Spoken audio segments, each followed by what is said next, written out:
Buonasera da Giuliana Bortolozzo per le notizie. Veneto. Zaia: la mia roadmap per l'indipendenza del Veneto è la stessa della Catalogna. Ci si dà l'obiettivo e si praticano giorno dopo giorno con pazienza tutti i passaggi giuridici. Lo ha spiegato ai giornalisti il governatore del Veneto, leghista Luca Zaia, commentando le decisioni della Commissione Affari Istituzionali del Consiglio regionale, che oggi si è pronunciata con un doppio sì per la consultazione sull'indipendenza e sull'autonomia. È un voto questo che permetterà ai consiglieri regionali di discutere di questi due provvedimenti, ha detto Zaia. E già il dibattito è importante. Io mi auguro che si arrivi rapidamente all'approvazione della legge per l'indizione del referendum, dopodiché inizieremo il nostro confronto giuridico a livello nazionale, ha concluso il governatore del Veneto, leghista Luca Zaia.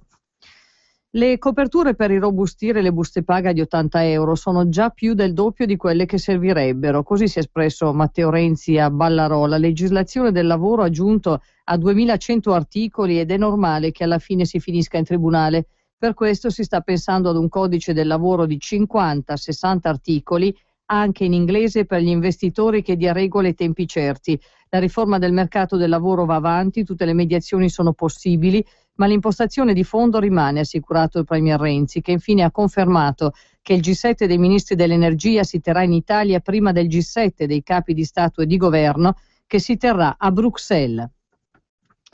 Carceri Giorgetti: la Lega Nord richiede la presenza in aula del ministro Angelino Alfano affinché dia tutte le informazioni necessarie al Parlamento per discutere di un tema così importante come l'eliminazione del reato di immigrazione clandestina. Lo ha detto il capogruppo della Lega Nord alla Camera, Giancarlo Giorgetti, intervenendo oggi in aula durante la discussione della proposta di legge in materia di pene detentive non carcerarie, di riforma del sistema sanzionatorio.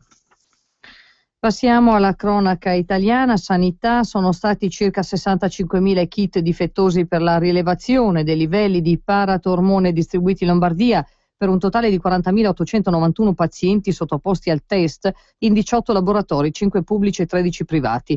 Di questi 17.603 pazienti sono oggetto di valutazioni cliniche più approfondite, al termine delle quali si stima che meno di 10.000 saranno effettivamente richiamati per essere sottoposti ad un nuovo esame. Il vicepresidente assessore alla salute della regione Lombardia, Mantovani, ha tracciato un bilancio della vicenda dei test falsati ritirati dal gruppo americano Abbott oggi in Consiglio regionale durante il question time, rispondendo ad un'interrogazione della Lega Nord. Scusate.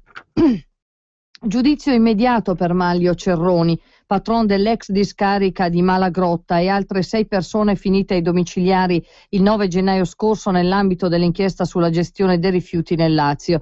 Il processo comincerà il 5 giugno prossimo. Tra gli imputati anche Francesco Rando, amministratore di imprese riconducibili a Cerroni, l'altro socio Piero Giovi e l'ex presidente della regione Bruno Landi. Le accuse per tutti sono di associazione per delinquere finalizzata al traffico di rifiuti.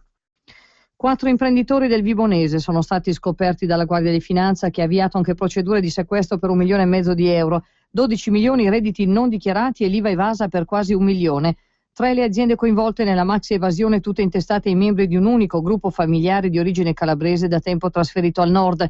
A gestire l'evasione il capofamiglia, che aveva usato moglie e figli come prestanome. Dall'estero, Francia e Germania si mostrano contrarie ad una presenza della NATO in Ucraina, suggerita ieri dall'ambasciatore americano. L'alleanza deve evitare provocazioni e non dare pretesti a Mosca per un'ulteriore escalation, affermano Parigi e Berlino. Nel frattempo il Parlamento ucraino ha approvato una legge per lo svolgimento di esercitazioni militari in territorio ucraino con paesi NATO ed europei. La proposta era stata avanzata la settimana scorsa dal presidente Turchinov.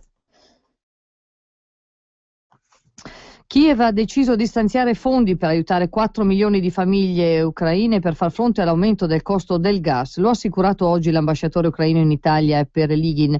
Il popolo ucraino dal 1 maggio pagherà il gas il 50% in più. Il governo non aumenterà gli stipendi. La situazione è difficile. La popolazione deve capire, ha aggiunto l'ambasciatore ucraino.